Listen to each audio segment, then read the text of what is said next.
ବନ୍ଧୁଗଣ ଆପଣ ମାନେ ଜାଣିଛନ୍ତି ବର୍ତ୍ତମାନ ନିର୍ବାଚନ ସିଜନ ଆରମ୍ଭ ହେଇଯାଇଛି। ନିର୍ବାଚନ ସିଜନରେ କିଭଳିଆ ଲକ୍ଷ ଲକ୍ଷ କୋଟି କୋଟି ଟଙ୍କା ଧରା ପଡୁଛି ବ୍ଲାକ୍ ମନି।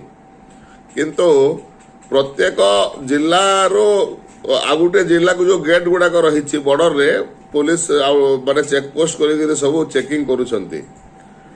ଚୋରା ଟଙ୍କା ଧରା ପଡୁଛି ଠିକ ଅଛି, କିନ୍ତୁ ସେଥିରେ ନିରୀହ ଲୋକମାନେ ମଧ୍ୟ ବହୁତ ହଇରାଣ ହଉଛନ୍ତି, ହନ୍ତସନ୍ତ ହଉଛନ୍ତି।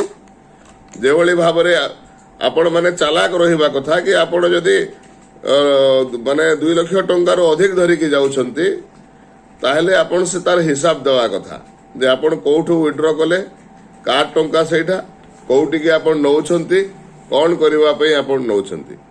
ଏଣୁ ଆପଣ ଯଦି ଚାଲାକ ନହେଲେ ଏବଂ କ୍ୟାଜୁଆଲି ଆପଣ ଧରିକିରି ଗଲେ ଆପଣ ହଇରାଣ ହେବାଟା ସାର୍। ଏଣୁ ସମସ୍ତଙ୍କୁ ଏଇ କଥା ଆମେ ପ୍ରଚାର କରିବାର ଦରକାର ମଧ୍ୟ ଅଛି।